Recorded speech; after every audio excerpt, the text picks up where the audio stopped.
ప్రపంచంలో ఎన్నో రకాల పోరాటాలు జరిగాయి. భూమి కోసం, సమానత్వం కోసం, స్వేచ్ఛ కోసం, స్వాతంత్రం కోసం. పలు పోరాటాలు దేశాల్లో ప్రభుత్వాలనే గడగడలాడించాయి, ప్రభుత్వాలనే మార్చేశాయి. ప్రజా ఉద్యమాల దెబ్బకు అగ్రరాజ్యం అమెరికా నుంచి చిన్న దేశం ఆఫ్ఘనిస్తాను, శ్రీలంక, బంగ్లాదేశ్ వరకు వణికిపోయాయి. ఇలా ప్రపంచం ఎన్నో ఉద్యమాలను చూస్తూ వచ్చింది. కానీ ఇప్పుడు అనూహ్యంగా నేపాల్ జెన్ జీ పేరిట ప్రపంచం చూడని ఓ కొత్త యువతరం ఉద్యమాన్ని చూస్తోంది. ఈ ఉద్యమానికి ప్రధాన కారణం నేపాల్ సర్కార్ తీసుకున్న ఓ తప్పుడు నిర్ణయం. దేశంలో సోషల్ మీడియాను నిషేధించడం యువత ఆగ్రహానికి కారణమైంది. దేశ జనాభాలో సగం మందికి పైగా యువతరమే ఉంది. ఈ జెన్జీ ఎక్కువగా సోషల్ మీడియాని విరివిగా వాడుతుంది. అసలు జెన్జీ అంటే 1990ల చివరి నుంచి 2010ల ప్రారంభంలో జన్మించిన తరంగా చెబుతారు. ఈ జెన్జీలు ఇంటర్నెట్తో పెరిగిన తొలితరం, అందుకే వీరికి డిజిటల్ నేటివ్స్ అని కూడా పిలుస్తారు. ప్రభుత్వం సోషల్ మీడియాని బ్యాన్ చేయటాన్ని వారు సీరియస్గా తీసుకొని ఇది తమ జీవన విధానంపై జరిగిన దాడిగా భావించారు. అతి స్వల్పంగా మారిన నిరసనలు హింసాత్మకంగా మారడంతో పోలీసులు కాల్పులు జరిపారు. ఈ నిరసనలో దాదాపు 30 మంది మరణించారు, వందల మంది గాయపడ్డారు. ప్రభుత్వ, ప్రైవేటు ఆస్తులు ధ్వంసమయ్యాయి. ఆ తర్వాత పరిస్థితి చేయి దాటిపోయింది. ప్రధాని కేపీ శర్మ ఒలి, అధ్యక్షుడు రామచంద్ర పౌడేల్ రాజీనామాలు చేశారు. ఆ తర్వాత పార్లమెంటు భవనాన్ని నిరసనకారులు బూడిద చేశారు.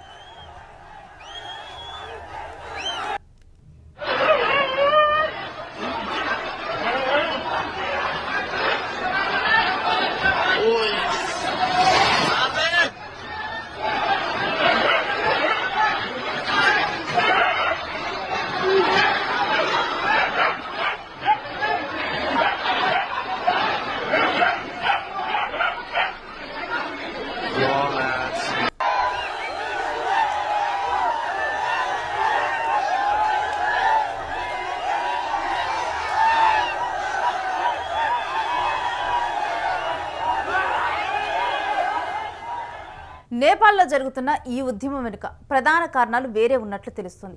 17 ఏళ్లుగా దేశంలో రాజకీయ స్థిరత్వం లేదు. సంకీర్ణ ప్రభుత్వాలు పూర్తికాలం పాలన చేయలేకపోయాయి. రాజకీయ పార్టీల మధ్య దేశం నలిగిపోయింది. ఇక దేశంలో ఉపాధి లేక భారత్, పాకిస్తాన్, చైనా వంటి దేశాలకు యువత వలస వెళ్ళింది. అక్కడి నుంచి పంపే డబ్బులతో ఆ దేశం నడుస్తోంది. లేదంటే పర్యాటక రంగం కారణంగా దేశ ఆర్థిక పరిస్థితి ముందుకు సాగుతోంది. ఈ పరిస్థితుల్లో పాలక వర్గాలు పిల్లలు విదేశాల్లో లగ్జరీ జీవితాలు గడపటం, ఆ ఫోటోలు సోషల్ మీడియాలో పోస్ట్ చేయటం యువతలో ఆగ్రహానికి కారణమైంది. దానికి తోడు భారత్తో విభేదాలు, చైనాతో స్నేహం వంటివి కూడా యువతలో ఆగ్రహానికి కారణమయ్యాయి. ప్రస్తుత ప్రధాని చైనాకు అనుకూలంగా ఉండటం కూడా యువతకు నచ్చలేదు. దీంతో దేశంలో నాయకత్వం మారాలి అని యువత నిర్ణయం తీసుకున్నారు. యువ నాయకులను ప్రోత్సహిస్తే భవిష్యత్తు ఉంటుందని యువత రంగంలోకి దిగింది. ఈ సమయంలో ఈ సోషల్ మీడియా బ్యాన్ చేయడంతో యువత రోడ్లెక్కారు.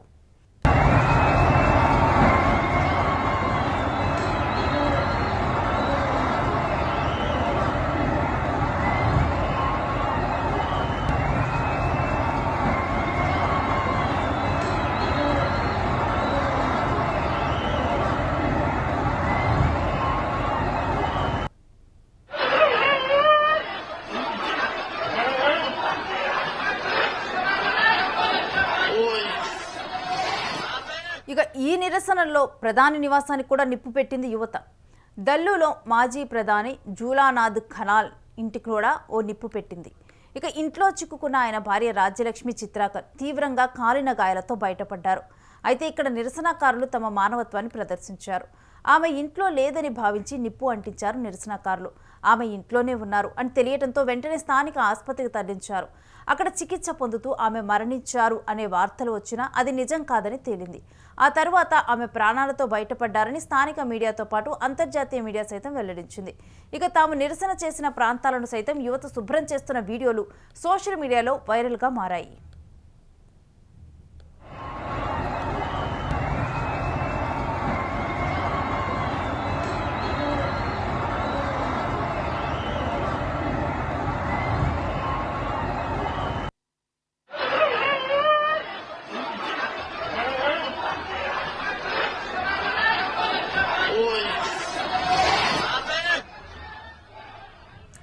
ఈ జెన్జీ ప్రొటెస్ట్ అనేది కేవలం జెన్జీకి మాత్రమే పరిమితం కాలేదు. అక్కడ ఉన్నటువంటి ఆల్ జనరేషన్స్ అందరూ కూడా ఈ జెన్జీ ప్రొటెస్ట్ని సపోర్ట్ చేశారు. కానీ యువత ఎక్కువగా కూడా రోడ్ల మీదకి వచ్చి చాలా యాక్టివ్గా ఈ ప్రొటెస్టులో పాల్గొన్నారు. అయితే దీంట్లో జెన్జీ యువత ఎక్కువగా కూడా సోషల్ మీడియా మాధ్యమాలకి బానిసలైపోయి ఈ విధంగా చేశారు అని చెప్పి అన్నవాళ్ళు కూడా ఉన్నారు. కానీ ఇక్కడే ఆ యువత ఎంత ఆలోచనతో ఉన్నారు అనే అంశము సోషల్ మీడియాలో కొన్ని వస్తున్న వీడియోల ద్వారా మనకు అర్థమవుతూ ఉంది. ఈ ఉద్యమం ముగిసిన తర్వాత ఏవైతే రోడ్లు ఆ సమయంలో పాడైపోయాయో ఆ రోడ్లని తామే స్వయంగా కూడా శుభ్రం చేస్తూ ఆ యువత శుభ్రం చేస్తున్న వీడియోస్ ఇవన్నీ కూడా కనిపిస్తున్నాయి. తరువాత వాళ్ళకి ఎటువంటి పాలన కావాలి అన్నది కూడా వారికి ఒక అవగాహన ఉంది. ఇప్పుడు ప్రజెంట్ ఉన్న కాన్స్టిట్యూషన్ని మార్చండి అని వారు కోరుతున్నారు. తర్వాత వాళ్ళకి అవకాశాలు, అక్కడ ఉద్యోగ అవకాశాలు ఇవన్నీ కూడా జీవన పరిణామాలు మెరుగుపడేందుకు కూడా వీటన్నిటికీ సంబంధించి వారికి ఏం కావాలి అన్నది అక్కడ యువత అర్థమైంది. ఇప్పుడు నేపాల్లో కొత్త పాలన నెలకొని యువత ఎవరైతే నెక్స్ట్ రాబోతున్నారో వాళ్ళందరూ కూడా జెన్జీ ఏవైతే ఆంక్షలు పెట్టారో ఈ జెన్జీని మేము సపోర్ట్ చేస్తున్నాం, ఆంక్షలు అమలు చేస్తాము అని చెప్పి కూడా వాళ్ళు చెబుతున్నారు.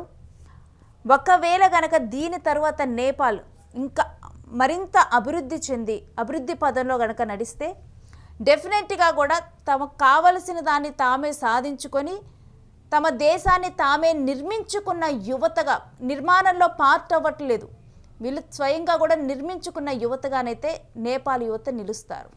దీని మీద మీ అభిప్రాయం ఏంటనేది కూడా కామెంట్ చేయండి.